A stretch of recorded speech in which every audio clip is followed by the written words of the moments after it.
of this state today is our lack of leadership in crime. We have seen violent crime rise in this state 9% year over year. And what is perhaps most terrifying is the fact that our law enforcement officers are under siege right now, and nobody seems to want to stand up for them. Well, I will. And that's why I wanted to stand here today with these two brave men who fight for our law enforcement officers on an everyday basis and give them the platform to speak about what they are seeing and what they are hearing from their members on an everyday basis. Because when we have 3 law enforcement officers shot within the last 2 weeks in Milwaukee, we need to stand up and say it is unacceptable. And with that, I'd like to introduce Alex Ayala from the Milwaukee Police Association. Hi, my name is Alex Ayala, and I am the Vice President of the Milwaukee Police Association. Enough is enough. How many more citizens have to get victimized, and how many more police officers have to get shot in our city before something is done about our current low bail crisis? Currently, when bail is set, it is to assure that the defendant appears in court. We want for judges to equally weigh in the safety of the public, the severity of the crime, and the defendant's past criminal record when considering bail. This will ensure that violent criminals are not out committing more crimes and trying to kill our brave police officers while they're doing their jobs, or just enjoying a meal on their off day. Thank you. Thanks, Alex. I would like to now introduce Mark Seti from the Wisconsin Fraternal Order of Police. Mark? Thank you, Rebecca. Hello, everyone. I'm Mark Seti. I'm the Vice President of the Wisconsin Fraternal Order of Police. The Fraternal Order of Police is the largest law enforcement organization in the United States, representing over 354,000 officers nationwide. Here in Wisconsin, we have over 2,500 members in the Fraternal Order of Police that we represent as well. And we stand behind Alec and Rebecca on their comments on what's going on with low bail and some of the problems happening today with crime. It is absolutely out of control. Our cities are war zones, and our officers are paying the price. We do need reform. We do need a system where people are held accountable. We have unfortunately seen very tragic events here in Wisconsin last year and this year with people that have been released on little or no bail, and they're back out in the communities committing crimes, terrorizing our communities, and continuing to victimize people. And we need to take back control and get our streets back to make our communities safer. The Fraternal Order of Police endorses Rebecca Kleefisch in her run for governor because one of her pillars is public safety. We cannot have a prosperous state unless we have a safe place to live. So I thank you for your time, and I turn it back over to Rebecca. Thank you very much. Thank you very much, Mark. And I am proud to be endorsed by the Wisconsin Fraternal Order of Police and the Milwaukee Police Association, as well as more than half of Wisconsin's sheriffs. Law enforcement must be backed. We must stand with the brave men and women who stand on the thin blue line and protect our families. But unfortunately, today in Wisconsin, they are under assault, not only by the violent criminals, but also the dangerous rhetoric and lack of attention on the left. That is why, as your governor, I will put 1,000 more law enforcement officers on the streets and use Wisconsin State Patrol to surge where violent crime is surging and we do not have enough police recruits. It is also why, per the mentions from both of the gentlemen, we will make sure that we have comprehensive bail reform. If it takes going all the way to the Constitution, we will do it because we must have consideration for far more than what our district attorneys and our judges are considering now. Because today, particularly in Milwaukee County, we are seeing violent criminals with rap sheets a mile long being let go to further terrorize our communities. And you need to look no further than law enforcement itself. When you honestly can say that there are 3 law enforcement officers shot in 2 weeks, you know you have a problem.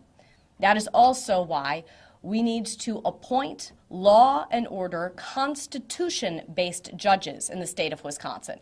And also why, as your governor, I will fire District Attorney John Chisholm.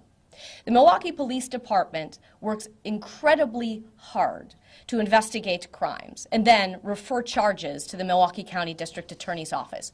When they refer 10 felony charges and the DA's office charges only 4 of them, we have a problem. When we see violent criminals let back out onto the streets and one of them mows down a Waukesha Christmas parade, we have far more than a problem. And this problem needs to end. And in my administration, it will. Thank you, and with that, I open it up to any questions. What does low bail reform actually look like under Rebecca Kleefisch administration? Well, right now we see DA discretion putting bail for violent criminals with rap sheets a mile long at $500 or $1,000. In many cases, we need to take away that district attorney discretion and judicial discretion in some cases where you are not seeing the true sense of the law being enforced. I think we can probably all agree that Darrell Brooks should not have had the type of low bail that he did. If you take a look at the police shootings, and if you take a look at some of the very recent cases, a murder in Milwaukee, where you had someone let go on a DV and he was back out and committed another crime, killing a woman, these bails are far too low. There are bills right now in the legislature that address this, but I think we need to go even further into the Constitution. So as Alex mentioned, we actually see other things taken into consideration for setting bail beyond simply whether they're going to return and show up. And then how would you address overcrowding in county jails like we've seen here locally? Well, we need to reduce recidivism, surely. And a lot of my time as lieutenant governor was assuring that we have programs in place to address recidivism. When you have a 40% recidivism rate and you know that education behind bars assures that you reduce recidivism by 45%, you know that you can be smarter about things. But what we're seeing from Tony Evers is being dumber about things. You know, he has all this federal COVID money at his sole discretion, and rather than spend it on making sure that we have enough cops to police our streets and keep people safe, which we know they want to be. One of the chief issues in this Milwaukee mayor's race right now is people feeling unsafe and wanting a crackdown on violent crime. But when he instead spends his federal COVID money on things like a medical research study rather than putting law enforcement officers on the streets to protect people, we got a problem. In Milwaukee, when we had all that federal money coming into the city of Milwaukee, that was able to stabilize the police force. They said without that federal money, they would have made drastic cuts, including the traffic safety unit and other departments, or other parts of the department would be cut. Mayor Barrett and others, former Mayor Barrett and others, have said shared revenue is the big problem. They blame you. They blame the Walker administration for cutting shared revenue to Milwaukee. What would you do to increase funding to them, and what do you say when they continue to bring up the issue of raise the shared revenue coming into Milwaukee? It's very important here to not be naive. Money is fungible, and this is about priorities. Mayor Barrett has not prioritized the safety and security of the people of Milwaukee, which has led us to 2 years of violent crime raging in the streets of this city.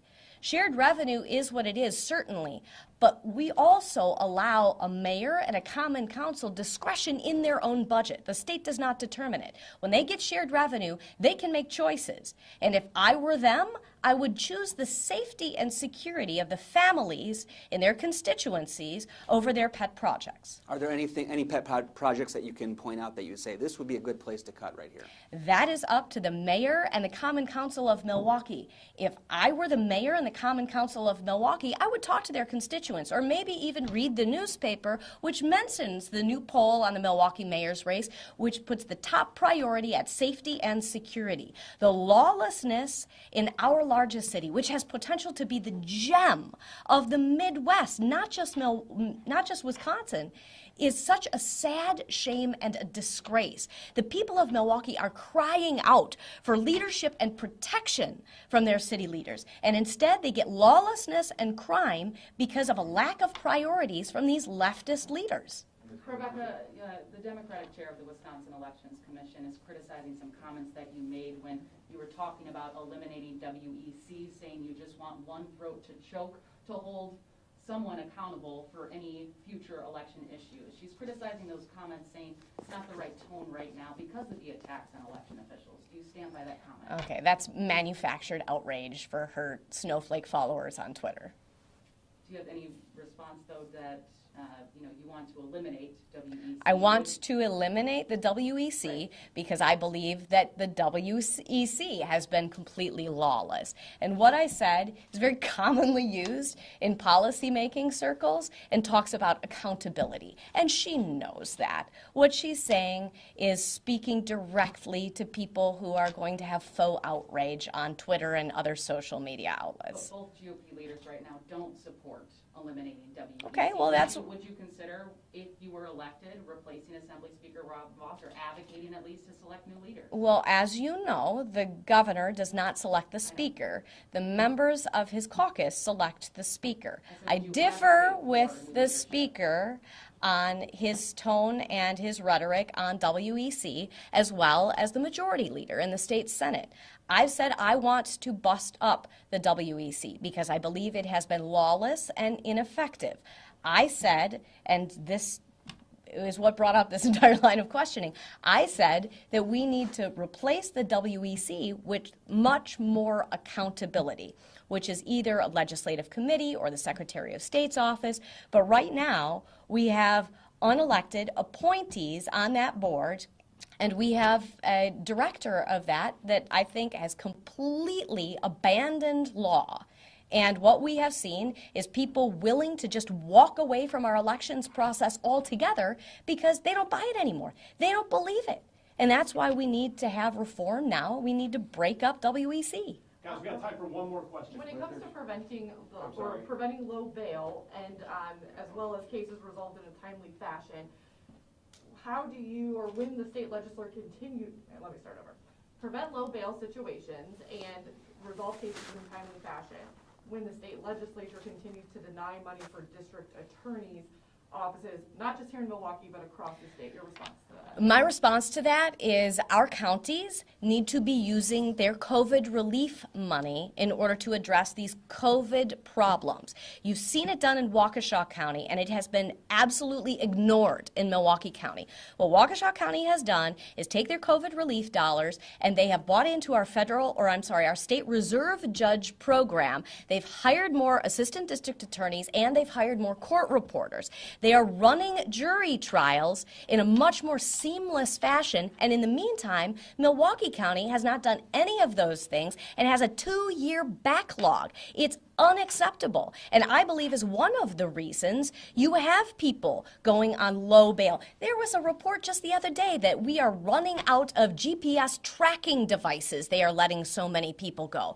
How is it that these folks are not being kept accountable? As your governor, I will keep them accountable. I will back the badge, and we need to end this nonstop cycle of violent criminals being let go on low bail so they can terrorize communities some more. One more right here. Sure. Ms. Kleefisch, I just want some clarity on your solution to bail reform. You mentioned that you may fire the DA. You may... No, I will fire the DA. And discretion, eliminate discretion for the DA to make these decisions.